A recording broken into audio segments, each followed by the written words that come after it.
what we're learning.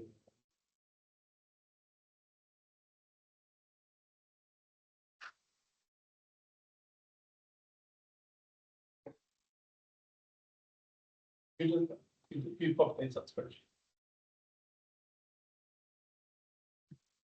Thank you.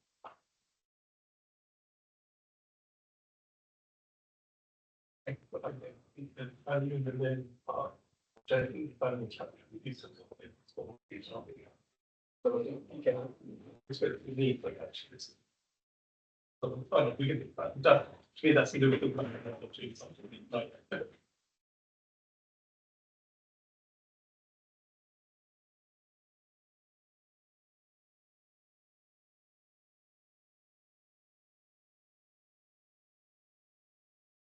I need to have a look at it.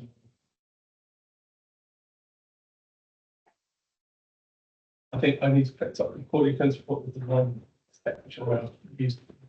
I don't know if I can see the other. I don't have the module, but it's on the form. Colleague Joe. I think that's a down scroll. But cool. I think those are good. Yeah, I'll let you know. Yeah, I told it. Well, that's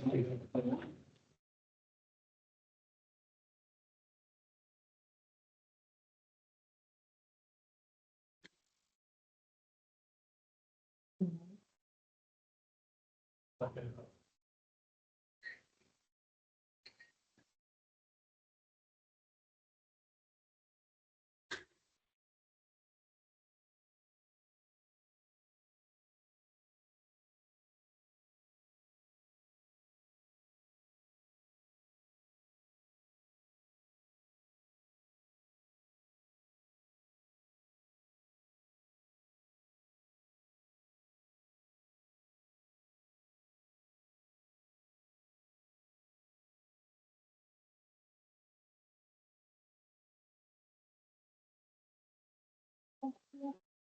Why did I think the alerts and communication can kind of go together, but it's kind of two separate tabs. But as two separate tabs, you can have alert communication.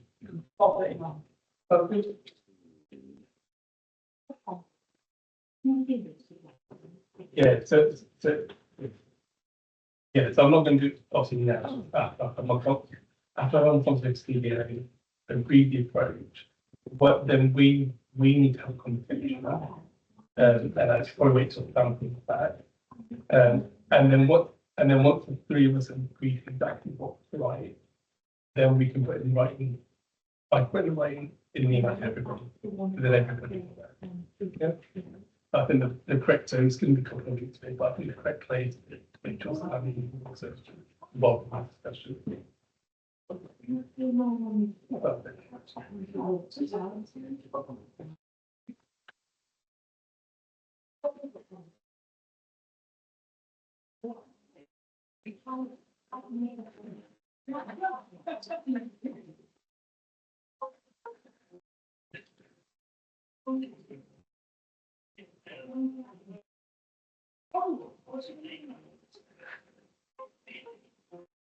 This is long.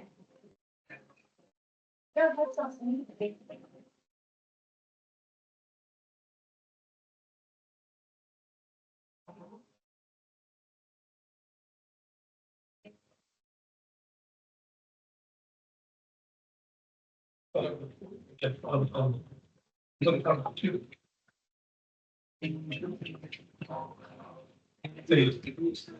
Yeah, so I'll give you a short and say comes about, or maybe next week at this point, think not all very and it sounds off.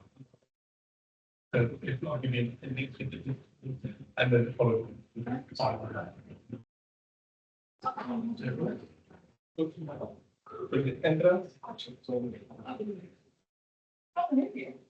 Let me just check. Thank you so much for your.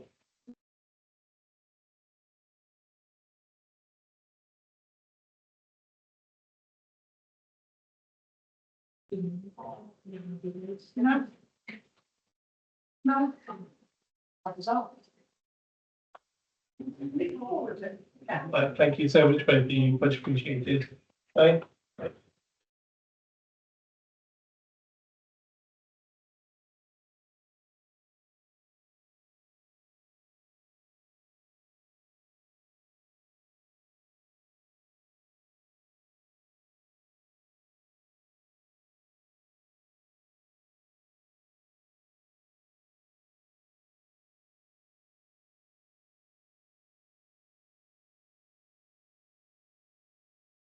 So, intention.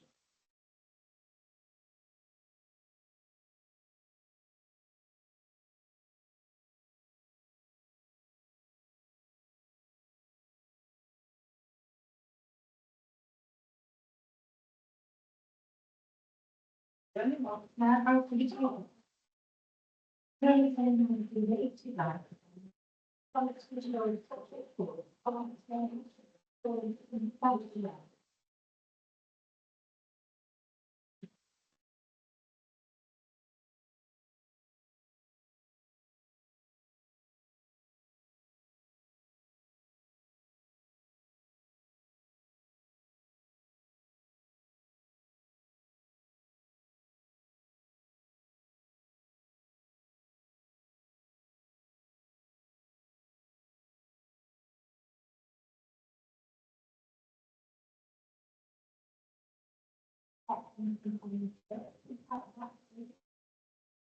No.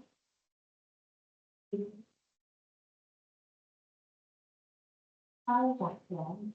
I'm so I didn't really have to say the recollection of what I just read. Oh, I'm not thinking.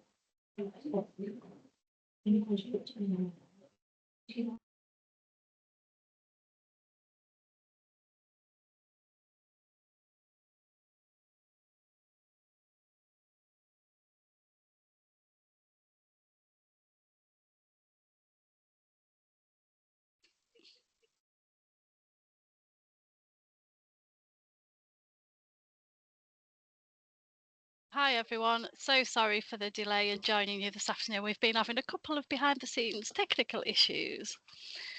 And as I understand it, we've had to reduce the session down quite a bit. So I'm so sorry about that because it's such a good session that we're anticipating this afternoon. And we were really, really happy to welcome Debbie and Mary to do their presentation to talk about mental health and well-being. So I'm going to move swiftly on because we've got limited time. Would you mind moving on to the next slide, please, Ollie? Okay, I think we know the housekeeping from today's session, so I'll just leave that on for a very quick session, for a very quick second, and we'll move on because we want to give the time to Debbie and Mary. Thanks, Ollie. So we'll hopefully have some time for question and answers, but if not, you can put questions in the chat. We will take a transcript of the chat and we will get back to you with any questions unanswered. So I'm going to go swiftly over to Debbie and Mary because that's the bit we're all here to really hear about, isn't it? Thank you so much, Rachel. That's a lovely warm welcome, and well done for you all for getting to this far in the day. That's amazing. I'm going to cut my presentation down quite significantly because of the time, but if anyone would like a little bit of a road tour map into sort of mental health legislation and policy, I'm very happy to come and have a conversation with you. So I'm going to get, is it Ollie who's doing this? I'm going to get you to whisk on, Ollie, to actually slide 13, and I'm going to actually hand over to my lovely colleague Mary, who is my partner in crime. Mary has very kindly agreed to share her role with me at Carers Trust, and we are the joint leads, programme leads for the Triangle of Care. So Mary, over to you if that's all right. Absolutely. Thank you, Debbie. And who better to have as my presentation relay race partner than Debbie Hustings. So I'm the other half of the Triangle of Care team here at Carers Trust. So Debbie was going to give us a really wonderful whistle-stop tour of legislation and really to kind of set the scene about all of that enabling legislation for carers before we moved on to outlining Triangle of Care. So I'm just gonna jump straight in there. So what is Triangle of Care for anybody who's not heard of it before? It's a quality improvement scheme and it's for health and social care providers, and it's all about promoting safety, promoting recovery, and also well-being by including and supporting carers. It was originally developed by carers, and any carers that read it tell us that they can see that that's the case. And it's now run by Carers Trust, and it recognises the way that it works. It's about recognising healthcare providers that have committed to continuous improvement. Doesn't mean that we've got it all right, but it's about getting that commitment there and working towards doing things better. And it's according to 6 key carers included standards, and I'll come on to those in a moment. The scheme was relaunched in 2023, and we've got over 60 mental health providers on board, and they include NHS Mental Health Trust, some private healthcare firms, and we are looking to gradually open the scheme to new health and social care sectors, and we're planning to open an acute care pilot later this year. We know there's a huge amount of interest from the acute care sector. Could I have the next slide, please, Ollie? And I think it might be a video which you can just skip over, you'll be pleased to hear, and I will just talk to the next bit. So as we've heard today, carers report, and I know myself, and Debbie knows herself, about the many common challenges that we face. Things like carers being excluded right across the care pathway, failure to share information on risk, on care planning, and receive really important knowledge back. We see that carers' emotional and health needs are not recognised, that unique and expert views on service users could be missed, and it really prevents building strong relationships and confidence. So the triangle of care is there as forming a 3-way partnership to try and cut through that, to recognise and include expert knowledge of carers, to try to create better relationships, well-being and better recovery outcomes. And so it's really a recognition that these common challenges that carers face, that there are defined rights and roles within legislation, as well as carers having their own support needs, and they were brought together really into these 6 triangle of care standards to provide a structured quality improvement framework for health providers to follow, because we know just how hard it is as a carer to work in isolation. So it's okay, how can we flip that? How can we work together in this triangle of care? Could I have the next slide, please, Ollie? So how does it work? How do we implement it? So service providers that are involved, they self-assess against these 6 standards. And then our role at Carers Trust is, along with professional and carer peer reviewers, we will then independent review the evidence that we see here, testimony from local carer support organisations, from carers, and recommend priorities for further improvement. And providers progress through a series of STAR accreditations, is the way that we term it. So STAR 1 is your crisis and inpatient, STAR 2 is community services, and STAR 3 is all other kind of physical services. And we want to see annual reporting each year, so that's required alongside evidence of activity and standards. So maybe that's the kind of slightly technical bit, but really, really important that we have that process in place and that assurance as well. And could we have the next slide again, please, Ollie?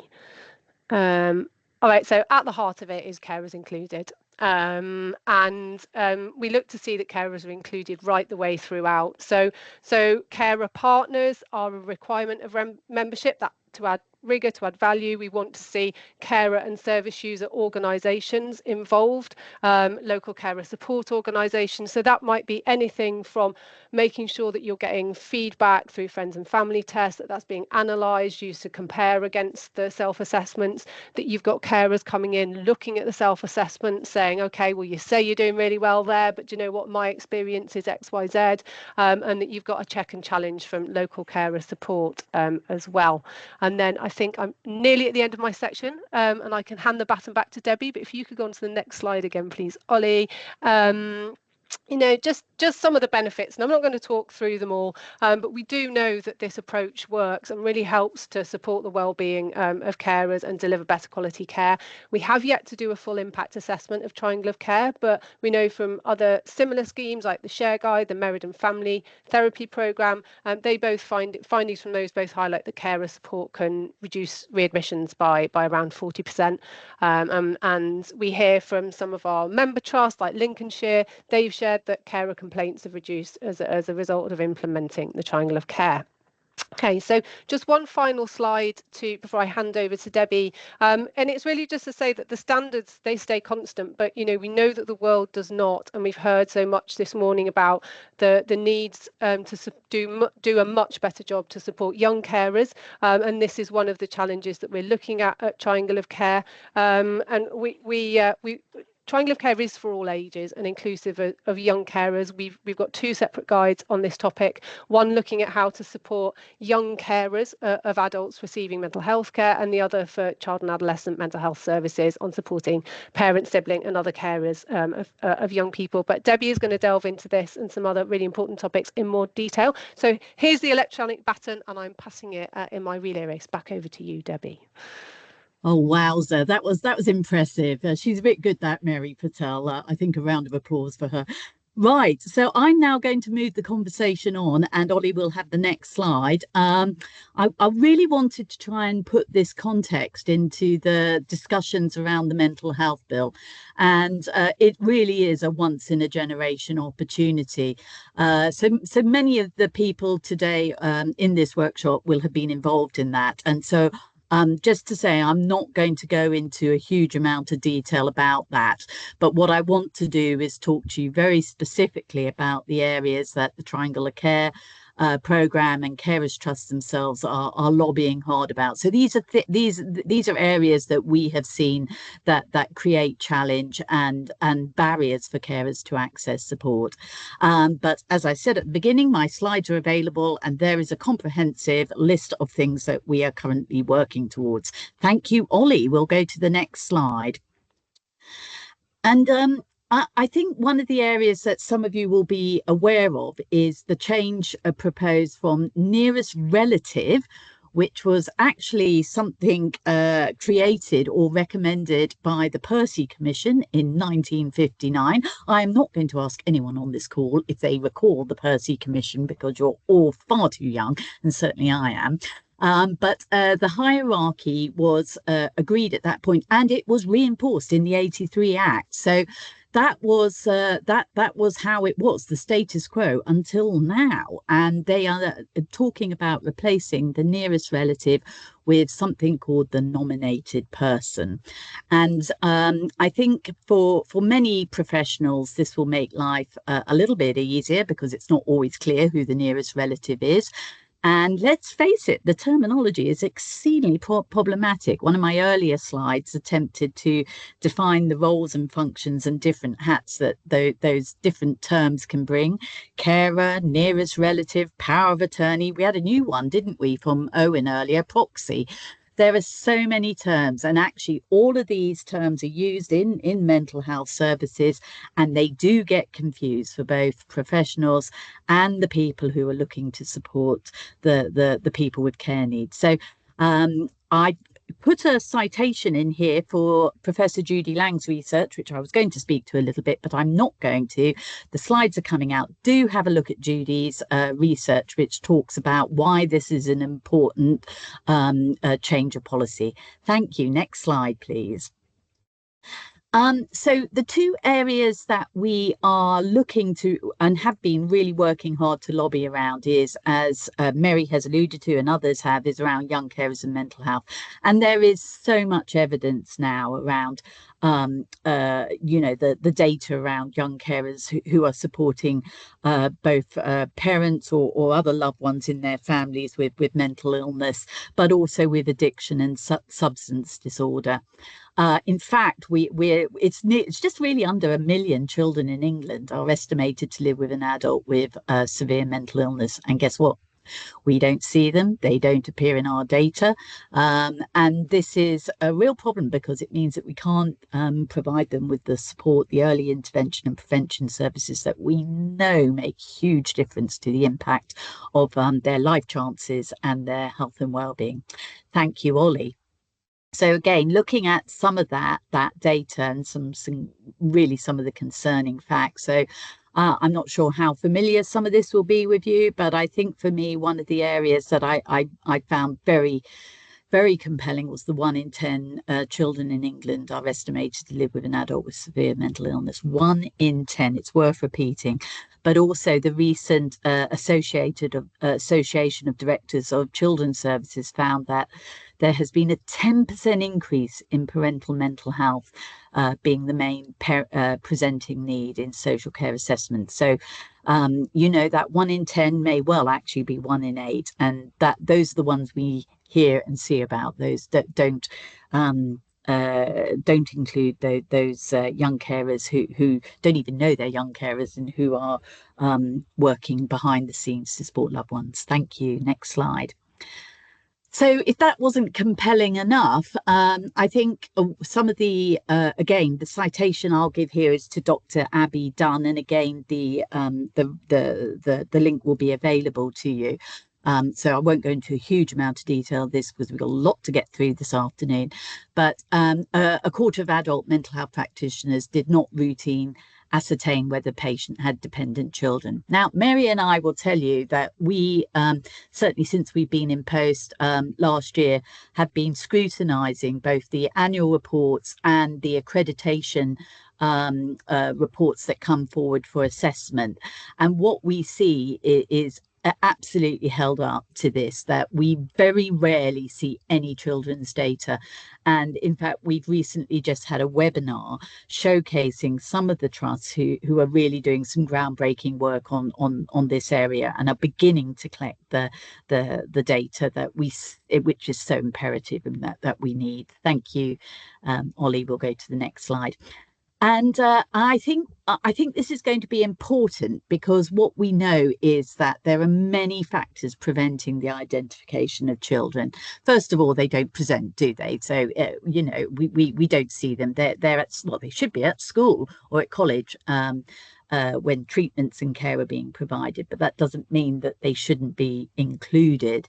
So they are largely invisible to the clinical team, and there are assumptions that parents won't want to identify them. And I'm going to be quite honest here. There is practitioners' confidence and skills are a real issue. So some of the things that Mary and I will look at when we're doing assurance around the accreditation was we'll ask to see the trust's carer awareness training, and we'll be looking to see if they include young carer components, because what we also know, something like 69% of staff said they would be willing to delve a bit deeper, and if they were empowered, if they had those skills and capabilities. And of course, people don't know what they don't know. So if they don't know there's a young carers service, what practitioners don't know how to adequately support the young carer and the family, and to think family. So these are some really big issues around preventing identification. Ollie, let's go for the next one.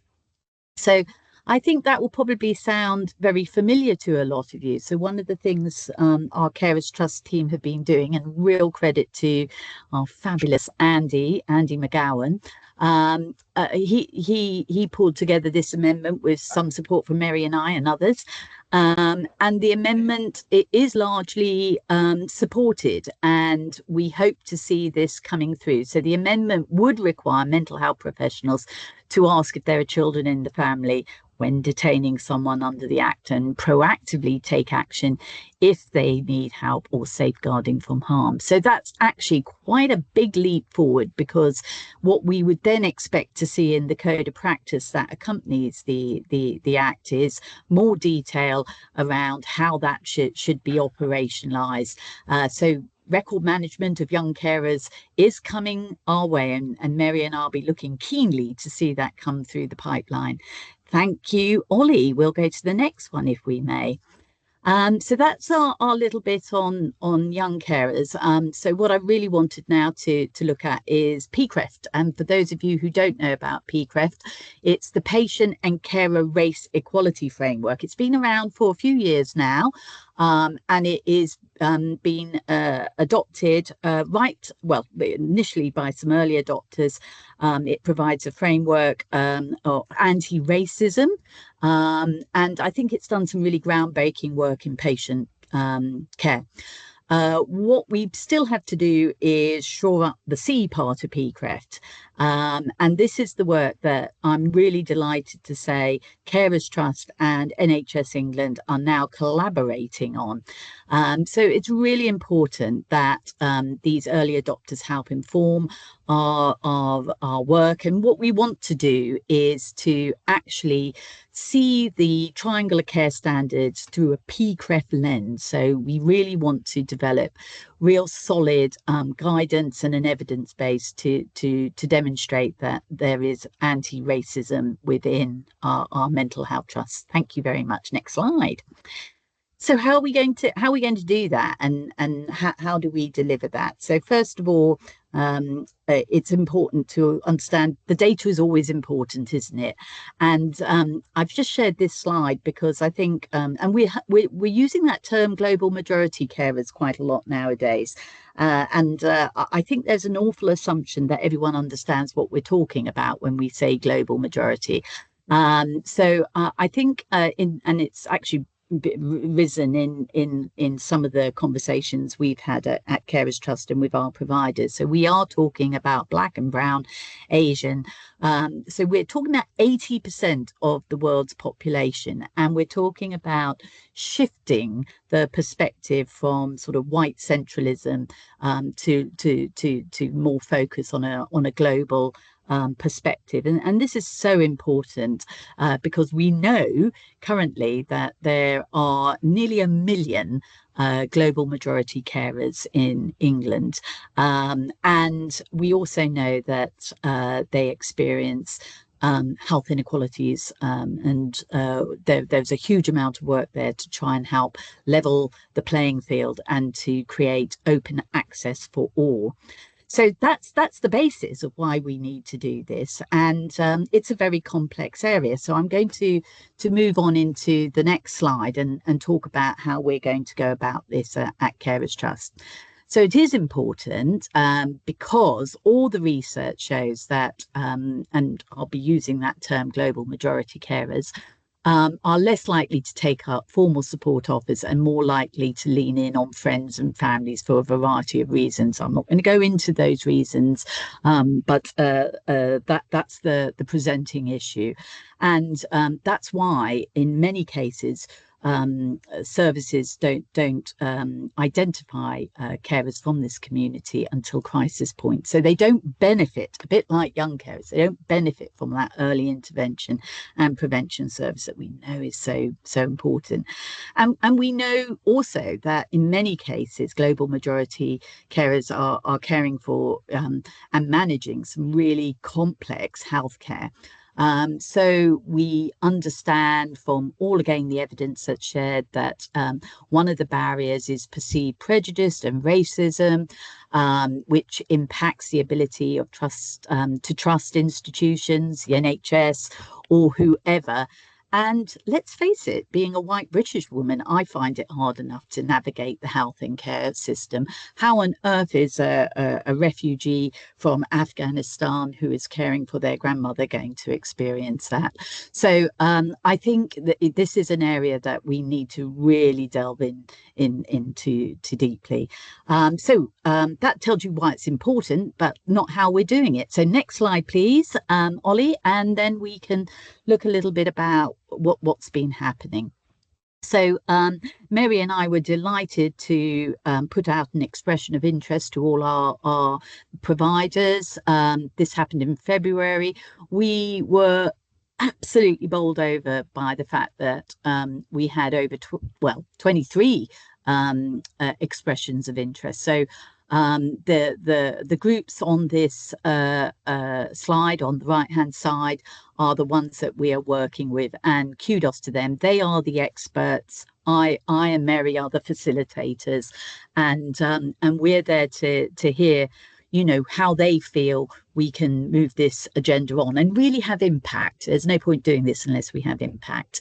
So moving on to the next slide, and this will explain a little bit about what we're doing in terms of embedding that. So we have established a task and finish group. We're meeting bi-monthly to look at, Mary talked about the 6 standards. So we're going through each one of those standards, I'd say forensically, and they do throw up lots of interesting side conversations. I mean, a recent one we had was disenfranchising white Polish from the ONS categories, and that was a really important conversation that certainly helped to educate me and raise my awareness of that community. So we are working through each of these standards, and the aim is at the end of this year, 25-26, we'll have produced new top guidance around how to embed PCREFT. And I think as part of that, we will then want to go and field test it. It's all very well creating flashy guidance, but actually we need to see how we can embed that and how it delivers. So we will then be holding another expression of interest for those trusts who want to come forward and trial the work. So it's an exciting time for us and for the providers who are helping to co-produce this work. And I should just add, co-production, each trust, as part of the expression of interest, had to agree to recruit a carer from the global majority of community to assist in supporting this work. So we have both professionals and carers in equal weighting. Thank you. Next slide. I'm just checking my time. Yes, we're still on time. Rachel isn't giving me the dagger looks yet, so that's good. So as I say, the work started back in February. This is our timeline, just to give you some idea about this. It is a big project, and unlike the work that we're doing in the acute sector and social care, we are taking our time to get this right. And we will also be working with Matthew McKenzie. Shout out to lovely Matthew, who runs the National Carers Black and Asian Minority Ethnic Group Forum, to just keep sanity checking what we're doing. So each time we pull together a new draft, we'll go back to them and just sense check that what we're doing is really important and getting it right for that community. As I say, we're just the facilitators of it. Thank you, Ollie. Moving forward and thinking in terms of the final sort of coming into to wrap it all up. So in terms of the bill's progress, what Carers Trusts are looking for is to introduce a statutory duty on NHS mental health providers to implement PCREFT in full, and that is the C part of PCREFT. So that was mandated on the 1st of April this year by NHS England, but we want to see it embedded actually in primary legislation. So that's really important. So we're lobbying for that, and we want to require local co-production and community governance on that PCREFT implementation. So a bit like with TOC, and as Mary was saying, we want carers at the very centre of this, and we want carers from this community really doing the checks and balances that and making sure that what is being delivered is impactful to them. So we want to link PCREFT also to regulatory and commissioning oversight. So again, we want to link that with CQC and ICBs. There's lots of change going on, but we think that this is probably where it sits best for oversight. And we want to ensure annual transparent reporting on progress in impact. So all of those things are going to be built into the guidance that we're nudging forward. The other two areas that we're looking at is to recognise the Triangle of Care Quality Improvement Framework as best practice. CQC already recognised us as best practice, but also really important in seeing that in other healthcare settings. And as Mary says, we're looking at running the acute pilot in Q3, I think, Mary, later this year. Mary's just doing great work on that. And then finally, the one about the kids. So those are, so I won't repeat myself, as I know I'm running out of time. But if anyone would like any more information or would like to tap into any more of my earlier slides and presentation, please reach out. I'll put my email and Mary's email in the chat, and we'll see what we can do to support you. Rachel, have I made it in time? You have made it in time, Debbie, and thank you so much to you and to Mary for being so flexible and pivoting at the last minute with the timings of the presentation, and yet still managing to give us real food for thought. So thank you so much. Now, the chair did say we could go back into the main room at 1:15. We've got 3 minutes if there's any burning questions. I didn't manage to keep a look on the chat, Rachel, but Yeah, know if there anyone is some knows. positive comments in the chat. Okay, good. Carol might have a question for you. Hello, Carol. Hi. Yeah, I just wondered if you had any data on how many of those people with the mental health problems actually are carers themselves, because a lot of carers, and if they didn't start with mental health problems, end up with them. Yeah, no, Carol, you're bang on the money. I think that some of the research shows in terms of health inequalities for carers is depression is a real feature. So I think 40% of carers experience depression, and it's not really surprising, is it, Carol? I mean, everything we've heard today about loneliness, isolation, it all goes with that feeling, and no doubt the financial burden as well. So yes, in terms of understanding those needs, we absolutely do, and I think this is where the think family comes in too. So we would want to be looking at risk assessing carers themselves for mental health problems. But the real trick, Carol, is to do that prevention work. So if we support our carers, we identify them early enough, we can get those support services in that we hope will at least in some way help prevent them developing mental health problems. Again, with our young carers, the research is really compelling. I think that one of the research guides I saw was that at 14 years old, if a young carer had been diagnosed with a mental health condition, they were likely to take it into adulthood. That, for me, was one of the most compelling pieces of data to say, get up and do something about it. Because the idea that, you know, we could be supporting a young carer who had developed mental health, it's all prevention, isn't it, Carol? Does that answer your question? Yeah, thank you. Right. Debbie, Mary, thank you so much. There is interest in hearing more in the chat. I can see that Mary's responded to those. So yeah, people are really keen to have you come along and talk about this more. So we'd be delighted to. Brilliant. And Rachel, thank you. And on that note, no, thank you. It's always lovely to share a space with you, Debbie. I always learn something. Thank you so much. And we'll see you all back in the main room.